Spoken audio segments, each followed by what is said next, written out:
ஹீரோவடா உண்மையா உழைக்கிற நமக்கு எல்லா நன்மைகளும் நாடி வந்து கூடுதடா.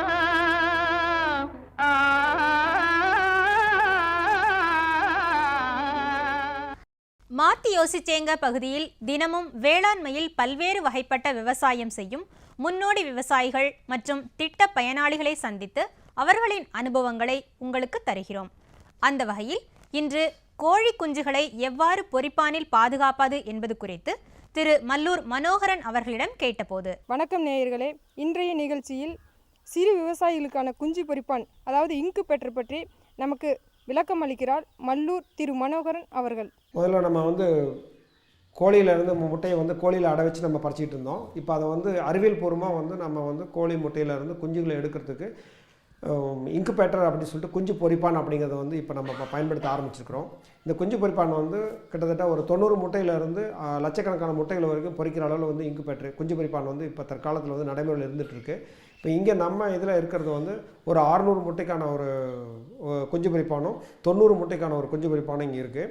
இதில் 600 முட்டைக்கு இருக்கிறது ஆட்டோமேட்டிக். அதே மாதிரி எல்லா குஞ்சு பொரிப்பானுமே இப்போ தானியங்கி குஞ்சு பொரிப்பானாக இப்போ பண்ணிகிட்ருக்குறோம் நாங்கள். இப்போ இதில் 600 முட்டை அப்படிங்கும்போது பார்த்திங்கன்னா இதில் ரெண்டும் இதில் குஞ்சு பொரிப்பான் அப்படிங்கிறது செட்டர் அப்படின்னு ஒரு பகுதி தனியாகவும் ஹேச்சர் அப்படிங்கிறது இன்னொரு பகுதி தனியாகவும் 2 விதமாக இங்கே செயல்படுற மாதிரி இருக்குது. இதில் செட்டரில் முதல் 18 நாள் முட்டையை நம்ம செட்டரில் வைப்போம். அடுத்தது ஹேச்சரில் கடைசி 3 நாள் அங்கே தான் முட்டையிலேருந்து குஞ்சு ஓட்டை உடச்சிட்டு குஞ்சு வெளியே வர்ற பகுதி தான் ஹேச்சர்னு சொல்லுவோம். செட்டர் அப்படிங்கிறது முட்டையை ஆரம்ப ஸ்டேஜில் 18 நாள் அடகாக்கிற அடைப்பு இதில் வைக்கிறது தான் செட்டர் அப்படின்னு சொல்கிறது. இதில் 1 மணி நேரத்துக்கு ஒரு தடவை இந்த முட்டை 45 டிகிரி ஆங்கிளில் முன்னையும் பின்னையும் திரும்பி நின்றுக்கும். ஏன்னா கோழியே முட்டையை திருப்பி தான் வச்சுக்கும். காரணம் என்னென்னு கேட்டிங்கன்னா அந்த கரு ஒரே இடத்துல ஒட்டிக்காமல் இருக்கிறதுக்காக அந்த ஒரு இயற்கையாகவே அந்த அமைப்பு இருக்குது. அதே ஒரு அமைப்பை நம்ம இந்த குஞ்சு பொரிப்பான்லேயும் செய்யறதுக்காக தான் இந்த ஆட்டோமேட்டிக்காக ஒவ்வொரு 1 மணி நேரத்துக்கு ஒரு முறையும் இந்த முட்டை வச்சுருக்க ஸ்டாண்ட் அப்படியே 45 டிகிரி ஆங்கிளில் திரும்பி முட்டையை திருப்பிக்கும் அதுவே. இதே சமயத்தில் இந்த குஞ்சு பொரிப்பானுக்கு ஹீட்டை உள்ளே ஒரு 99.8 இந்த செட்டருக்கான ஹீட் 99.8 வரணும். ஈரப்பதம் காற்றுல இருக்கிறது ஈரப்பதம் உள்ளே இருக்கிற ஈரப்பதம் 66%லேருந்து 68% வரைக்கும் இருக்கணும். அதுக்கு இந்த உள்ளே இருக்கிற ஹீட்டை கண்ட்ரோல் பண்ணுறதுக்கு தெர்மோகப்பல்னு சொல்லிட்டு ஒரு அமைப்பு இருக்குது. அது உள்ளே நமக்கு தேவையான அளவு ஹீட் என்ன ஹீட் நம்ம வைக்கிறோமோ அந்த ஹீட்டை மட்டும் மெயின்டைன் பண்ணிகிட்ருக்கோம். ஸோ உள்ளே எப்போவுமே இந்த ரூமுக்குள்ளே அறைக்குள்ளே அந்த குறிப்பிட்ட அளவு ஹீட் மட்டுமே இருக்கும். அடுத்து ஹேச்சரில் பார்த்திங்கன்னா அதே மாதிரி இங்கே நம்ம ஸ்டாண்டு அந்த மாதிரி ஸ்டாண்ட் இருக்காது. சாதாரண இந்த மாதிரி ட்ரேவில் முட்டையை நம்ம வச்சு அதுலேருந்து நம்ம குஞ்சுகளை எடுப்போம். நம்ம இதில் ஈரப்பதத்து கீழே ட்ரேவில் நம்ம தண்ணி வச்சுக்குவோம். இதே பெரிய இன்குபேட்டர் அப்படின்னா உங்களுக்கு வேறு மாதிரி சிஸ்டம் வரும். உங்களுக்கு பின்னாடி காற்றுல வரும் பொழுது அதில் ஈரப்பதம் வர மாதிரி ஒரு அமைப்பு பண்ணியிருப்பாங்க. இது சின்ன அளவில் இருக்குது அப்படிங்கிறனால இந்த ட்ரேவில் தண்ணி வச்சுக்கும். மேலே இருக்க ட்ரேவில் முட்டையை வச்சு இதில் குஞ்சு எடுக்கிற மாதிரி இருக்கும். அட்ட ஸ்டெச்சில் 600 முட்டையை லோட் பண்ணிவிட்டு 18 நாள் கழிச்சு அந்த 600 முட்டையை நம்ம அந்த ஹேச்சருக்கு மாற்றிட்டு அப்புறம் தான் அதில் நம்ம முட்டையை வைக்க முடியும். பட் இப்போ நாங்கள் புதுசாக பண்ணியிருக்கிறது பார்த்திங்கன்னா ஒரு 90 முட்டைக்கான ஒரு கெப்பாசிட்டி பண்ணியிருக்கிறோம். அதில் உங்களுக்கு தொடர்ந்து முட்டையை வச்சு தொடர்ந்து முட்டையை குஞ்சு பொரிச்சிட்டே இருக்கிற மாதிரி ஒரு அமைப்பை ஏற்படுத்தியிருக்கிறோம். இதில் பார்த்திங்கன்னா இந்த பகுதி செட்டர், இந்த பகுதி ஹேச்சர். இதில் குஞ்சு பொரிக்கிற இடம், இது முட்டை அடகாக்கிற இடம். இதில் பார்த்திங்கன்னா 3 ட்ரே இருக்குது. 3 ட்ரேயில் மொத்தம் 90 முட்டை வைக்கலாம். முதல் வாரம் 30 முட்டையை ஒரு ட்ரேவில் மட்டும் கீழ்ப்பகுதியில் வச்சிட்டிங்க அப்படின்னா அடுத்த வாரம் 7 நாள் கழித்து மீண்டும் ஒரு 30 முட்டை, அதுக்கு அடுத்த 7 நாள் கழித்து இன்னொரு 30 முட்டை அப்படி வைக்கும் பொழுது கீழே இருக்கிற முட்டையில் ட்ரேவில் வச்ச முட்டை 18 நாள் முடிஞ்சிடும். முடிஞ்ச உடனே ஹேச்சருக்கு தனியாக வந்துடும். இதில் பார்த்திங்கன்னா ஹேச்சருக்கு தனி கண்ட்ரோல் இருக்கும், செட்டருக்கு தனி கண்ட்ரோல் இருக்கும். அப்போ அந்த முட்டைகள் 18 நாள் முடிஞ்ச முட்டையை இங்கே ஹேச்சருக்கு கொண்டு வந்துட்டு குஞ்சு பறிக்க ஒரு அமைப்பை ஏற்படுத்திடுவோம். அங்கே முட்டை அடகாத்த வகையிலே இருக்கும். அதே சமயத்தில் கீழே முட்டையை நம்ம ஹேச்சருக்கு மாற்றின ட்ரேவில் மீண்டும் முட்டையை நம்ம வச்சுக்க முடியும். அப்போ ஒரு சின்ன விவசாயி குறைஞ்ச அளவில் முட்டை உற்பத்தி பண்ணிகிட்டு இருக்கும் பொழுது முட்டையை தொடர்ந்து அவர் இந்த குஞ்சு பொரிப்பானில் வச்சு குஞ்சு பொரிக்கிறதுக்கான வசதி வாய்ப்போடு இந்த இன்குபேட்டரை வடிவமைச்சிருக்கிறோம். இதனுடைய விலை 23,500 ரூபாய் அளவில் நாங்கள் முடிஞ்ச வரைக்கும் பண்ணியிருக்கிறோம். இன்னொரு இது என்னென்னு கேட்டிங்கன்னா முழுமையாக இது மரத்தாலேயே செய்யப்பட்டிருக்குது. இதில் ஹீட்டை நல்ல விதமாக ஸ்டோர் பண்ணுறதுக்கும் இது எலக்ட்ரிசிட்டி கம்மியாக செலவாகிறதுக்கான அமைப்பு இதில் இருக்குது. பெரிய இன்குபேட்டர்லாம் பார்த்தீங்கன்னா உங்களுக்கு வந்து அதை வந்து ஸ்டீலில் வடிவமைச்சிருப்பாங்க. அதில் வந்து ஹீட்டு வந்து கொஞ்சம் இதை விட கொஞ்சம் எலக்ட்ரிசிட்டி பவர் வந்து அதிகமாக செலவாகிற அமைப்பில் இருக்குதுங்க. ஸோ மொத்தத்தில் வந்து நம்ம நாட்டுக்கோழியிலேருந்து கோழியிலேயே அடை வச்சு எடுக்கிறத விட இந்த மாதிரி இன்குபேட்டருக்குள்ள குஞ்சு பொரிப்பானில் வச்சு முட்டைகளை குஞ்சு பொரிக்கும் பொழுது இன்னொரு அட்வான்டேஜ் என்ன வருது அப்படின்னு கேட்டிங்கன்னா, அந்த அடை படுக்கிற கோழியை மீண்டும் வந்து சீக்கிரமே முட்டையிடுறதுக்கான ஒரு அமைப்பை நம்ம ஏற்படுத்த முடியும். அதனால் வந்து இந்த கோழி வளர்ப்பில் இந்த இன்குபேட்டருடைய ஒரு அவசியம் வந்து நமக்கு வந்து நல்ல விதமாக பயன்படுது. அவசியமாக இந்த இன்குபேட்டர் வந்து வேணும் அப்படிங்கிறது என்னுடைய எண்ணம். வேளாண்மையுடன் வேறுபடுத்தி பார்க்க முடியாத ஒன்று பாசனம். கிடைக்கின்ற நீரை சரியான நீர் மேலாண்மை திட்டங்கள் மூலமாக பாசனத்தை மேற்கொண்டு வேளாண்மையில் வெற்றி பெறுவது அவசியமாகும். எனவே மேற்கு தொடர்ச்சி மலை சார்ந்த பகுதிகளில் பாசன திட்டங்கள் பற்றி கன்னியாகுமரி மாவட்ட நாகர்கோவில் வேளாண் பொறியியல் துறையின் உதவி பொறியாளர் எட்வின் சாமுவேல் அவர்கள் விளக்கமளிக்கிறார்.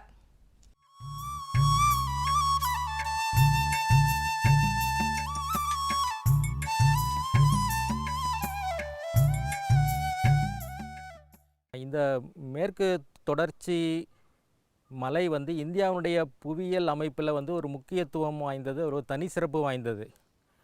எப்படின்னு கேட்டிங்கன்னா, இது வந்து இந்த மலைத்தொடர் வந்து தமிழகத்தில் கன்னியாகுமரி மாவட்டத்தில் ஆரம்பித்து 1600 கிலோமீட்டர் பயணம் செய்து மகாராஷ்டிரா மாநிலத்தில் இது முடிவடைகிறது. இது வந்து கிட்டத்தட்ட நம்முடைய இந்தியாவுடைய மலை பிரதேசத்தில் 8.82% வந்து உள்ளடக்கியிருக்கிறது. இந்த மலைத்தொடர் வந்து உள்ளடக்கியிருக்கிறது. இதில் வந்து அரிய வகை தாவரங்கள், விலங்கினங்கள் எல்லாத்துக்குமே இந்த மலைத்தொடர் தான் புகலிடமாக இருக்குது. மேலும் பார்த்திங்கன்னா, இந்தியாவுடைய முக்கிய நதிகள் எல்லாமே இந்த மேற்கு தொடர்ச்சி மலையிலிருந்து தான் உற்பத்தி ஆகிறது. தமிழகத்தை எடுத்துக்கிட்டிங்கன்னா, இது வந்து இந்த 8 மாவட்டங்கள் வழியாக இந்த மேற்கு தொடர்ச்சி கடந்து செல்கிறது. இதில் வந்து மொத்தம் தமிழகத்தை பொறுத்த வரைக்கும் 21% வந்து மேற்கு தொடர்ச்சி மொத்த நிலப்பரப்பில் 21% மேற்கு தொடர்ச்சி மலைப்பகுதியை உள்ளடக்கியிருக்கு. குறிப்பாக நம்ம கன்னியாகுமரி மாவட்டத்தை எடுத்துக்கிட்டிங்கன்னா, 4 தாலுகாவுமே மேற்கு தொடர்ச்சி மலைப்பகுதியாக அறிவிக்கப்பட்டிருக்கிறது. இந்த மாவட்டத்தை பொறுத்த வரைக்கும் வந்து ஒரு 2 பருவமழையும் இந்த மாவட்டத்துக்கு கிடைக்குது. அதனால் வந்து இது மற்ற மாவட்டங்களை கம்பேர் பண்ணும்போது இது ஒரு தனி சிறப்பு இந்த மாவட்டத்துக்கு உண்டு. சுற்றுச்சூழலை பாதுகாக்கணும், மறுசீரமைக்கணும் அப்படிங்கிற நோக்கத்தினால தான் இந்த மேற்கு தொடர்ச்சி மலை அபிவிருத்தி திட்டம் வந்து மத்திய அரசினுடைய நிதியுதவியோட 74-75 இந்த திட்டம் ஆரம்பிக்கப்பட்டது. இந்த கன்னியாகுமரி மாவட்டத்தில் இந்த திட்டம் 1990-91 முதல் இந்த துறையின் மூலமாக செயல்படுத்தப்பட்டு வருகிறது. இதில் குறிப்பாக பார்த்தீங்கன்னா, இது எல்லா துறைகளுடைய பங்களிப்போடும் இந்த திட்டம் செயல்படுத்தப்படுகிறது. அதாவது குறிப்பாக வனத்துறை, தோட்டக்கலைத்துறை, மீன்வளத்துறை, இப்படி நிறைய துறைகள் வந்து இதில் பங்கெடுக்கிறாங்க. குறிப்பாக இந்த வேளாண்மை துறை, பொறியியல் துறையினுடைய பங்கு வந்து இதில் முக்கிய பங்கு வகிக்கிறது. ஏன்னு கேட்டிங்கன்னா, மேற்கு தொடர்ச்சி மலையினுடைய சுற்றுச்சூழலுக்கு பல அச்சுறுத்தல்கள் இருக்கிறது. குறிப்பாக பார்த்திங்கன்னா, இந்த மண் அரிமானம், அதாவது இயற்கை சீரழிவு, இது வந்து ஒரு முக்கியமான ஒரு அச்சுறுத்தலாக இருக்குது. இதை வந்து நம்ம இதிலிருந்து, இந்த அச்சுறுத்தலிருந்து இந்த அரிய வகை இந்த மண்ணை பாதுகாக்கிறதுக்கு தான் இந்த வேளாண்மை பொறியியல் துறை இந்த துறையின் மூலமாக மண்வள பாதுகாப்பு திட்டத்தை செயல்படுத்தி வருகிறது. நம்ம இயற்கை வந்து ஒரு அங்குலம் மண் உருவாவதற்கு வந்து கிட்டத்தட்ட பல 100 ஆண்டுகள் எடுத்துக்கொள்கிறது. ஆனால் வந்து ஒரு மழையில் பார்த்திங்கன்னா எல்லாம் அந்த மேல் மண் அவ்வளோ அடிச்சிட்டு போயிடுது. நம்ம இந்தியாவை பொறுத்த வரைக்கும் சராசரியாக எனக்கு கணக்கிட்டிருக்காங்க, ஒரு வருஷத்துக்கு ஒரு 16 டன், ஒரு ஹெக்டேருக்கு 16 டன் வந்து மண் அரிமானத்தினால் இழந்துட்டு வர்றதாக ஒரு அந்த மத்திய அரசினுடைய ஒரு நிறுவனம் கணக்கிட்டிருக்காங்க.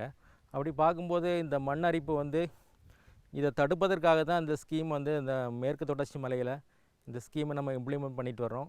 இங்கே பார்த்திங்கன்னா நிலச்சரிவு ஏற்கனவே ரொம்ப அதிகம். கன்னியாகுமரி மாவட்டத்தில் மழைப்பொழிவும் அதிகம். ஏன்னா 1456 வருஷத்துக்கு சராசரியாக 1456 மில்லிமீட்டர் மழை பெய்யுது. ஸோ மழை அதிகமாக இருக்குது, நிலச்சரிவும் அதிகமாக இருக்கிறதுனால மண் அரிமானமும் அதிகமாக இருக்குது. ஸோ இதை வந்து நம்ம தடுப்பதற்காகத்தான் இந்த நிலச்சரிவு, மழை பொழிவு, மண்ணினுடைய தன்மை, வகை இவையெல்லாம் பொறுத்து பல்வேறு மண்வள பாதுகாப்பு பணிகளை நம்ம திட்டமிட்டு நம்ம நீர்வழி பகுதி அடிப்படையில் நம்ம செயல்படுத்திட்டு வரோம். இதில் பார்த்திங்கன்னா இப்போ இந்த பணிகள் வந்து இந்த நம்ம கன்னியாகுமரி மாவட்டத்தை பொறுத்த வரைக்கும் இதில் இந்த சம உயர கற்சுவர்கள் அப்படிங்கிற பணியை தான் இந்த இடத்துல நம்ம செயல்படுத்திகிட்டு இருக்கோம். நிலச்சரிவு அதிகம் உள்ள இடங்களில், மண் ஆழம் அதிகம் இல்லாத இடங்களில், அதே மாதிரி இந்த கற்கள் அதிகமாக இருக்கிற இடங்களில் இந்த பணியை நம்ம செயல்படுத்துகிறோம். இது அங்கே இருக்கிற கல்லையே எடுத்து நம்ம இந்த மாதிரி அந்த சம உயரத்தில் இந்த கற்களாக சுவர்களாக அடுக்கி வைக்கிறதுனால இந்த மழை ஓடுகின்ற மழை நீரான தடுக்கப்படுகிறது. அப்போது என்ன ஆகுதுன்னா, மழை நீர் அந்த மண் அரிமானம் தடுக்கப்படுகிறது. அதே போல் அந்த அந்த ஈரப்பதமும் அந்த மழை நீர் அங்கங்கே தேங்கிறதுனால இந்த ஈரப்பதமும் காக்கப்படுகிறது. இதில் என்ன ஆகுதுன்னா, இதனால் மரங்களுக்கு வந்து இந்த ஈரப்பதம் தொடர்ந்து கிடைப்பதுனால அதனுடைய உற்பத்தி திறனும், அதாவது ப்ரொடக்டிவிட்டியும் ஜாஸ்தி ஆகுது, அவங்க ஈல்டும் அதிகமாக கிடைக்குது. ஸோ அதனால் இந்த இடங்களில் வந்து நம்ம கற்சுவர் வந்து நம்ம கெட்டுறதுக்கு முன்னால் இங்கே வந்து இவங்க அந்த ரப்பர் கன்றுகள் நடலை. இந்த பணியை செயல்படுத்தின பின்பு இந்த கன்றுகளை நட்டு அவங்க பயனடைஞ்சிருக்காங்க. அது போக வரிசையாக கீழ்நிலை, மேல்நிலை, கீழே கம்பி வலை தடுப்பணைகள் அப்படி வரிசையாக கட்டியிருக்கிறோம். அதுபோல் இந்த திட்டத்தின் மூலமாக வேலை வாய்ப்புகளும் நிறைய பேருக்கு கிடைக்குது. இந்த பணிகளை நான் ஏற்கனவே சொன்னது போல் இது மத்திய அரசு வந்து 90%, அதாவது அவங்க கொடுக்குறாங்க, இலவசமாக கொடுக்குறாங்க. 10% வந்து மாநில அரசு பங்களிப்பாக கொடுக்குறாங்க. ஸோ விவசாயிகளுக்கு வந்து பார்த்திங்கன்னா 100% இந்த பணிகள் 100% இலவசமாகவே சென்றடைகிறது. இதை வந்து அவங்க பராமரிக்கிறதுக்காக ஒரு 10% வந்து அந்த விவசாயிகள்டிருந்து அவங்க பங்களிப்பாக கொடுக்குறாங்க. அதாவது வாட்டர்ஷெட் டெவலப்மெண்ட் ஃபண்டில் அந்த ஒரு 10% வந்து அவங்களுடைய சங்கத்தில் வந்து இந்த ஒரு டெபாசிட்டாக சேமிக்கப்பட்டு அதிலிருந்து கிடைக்கக்கூடிய வட்டியில் வந்து இந்த பணிகளை பராமரிப்பு செய்கிறாங்க. தொடர்ந்து நல்லபடியாக அதை பராமரிச்சுட்டு வர்றாங்க. இந்த திட்டம் அப்படியே இது வரைக்கும் கிட்டத்தட்ட நாங்கள் இந்த துறையிலேருந்து அந்த 2001-2லேருந்து 33 சிறிய நீர்வடி மைக்ரோ வாட்டர்ஷெட்ஸ் வடிப்பகுதி வந்து நம்ம பணிகளை நிறைவு செஞ்சுருக்கோம். கிட்டத்தட்ட 7500 ஹெக்டேர் நிலப்பரப்பில் இந்த பணிகள்லாம் முடிச்சுட்டு வந்திருக்கிறோம். கிட்டத்தட்ட ஒரு 9 விவசாய சங்கங்கள் உருவாக்கப்பட்டு அதை நல்ல முறையில் இந்த பணிகளெல்லாம் பராமரிச்சுட்டு வராங்க. இந்த வருஷமும் பார்த்திங்கன்னா இந்த மாதிரி இந்த பெருஞ்சாணி அணையினுடைய இதனுடைய நீர் பிடிப்பு பகுதியில் காஷ்மீர் ஏரியாவில் நாங்கள் சில நீர்வடி பகுதியெல்லாம் தேர்வு செய்து கடந்த 3 வருஷமாக செஞ்சுட்டு வரோம். இந்த வருஷம் வந்து ஒரு 417 மண்வள பாதுகாப்பு பணிகள் தேர்வு செய்யப்பட்டு அரசினால் அங்கீகாரம் அளிக்கப்பட்டு 94.94 லட்சம் செலவில் இந்த பணிகளை மேற்கொள்ளப்பட்டு வருகிறது. என்ன நேயர்களே, நிகழ்ச்சியை பார்த்திருப்பீங்க. இந்த நிகழ்ச்சியில் இடம்பெற்ற தகவல்கள் எல்லாமே உங்களுக்கு ரொம்பவே பயனுள்ளதாக இருந்திருக்கும்னு நம்புகிறோம். உங்களது விமர்சனங்களும் கருத்துக்களும் வரவேற்கப்படுகின்றன. எங்களது மின்னஞ்சல் முகவரி ddagri05chennai@gmail.com. நன்றி, வணக்கம்.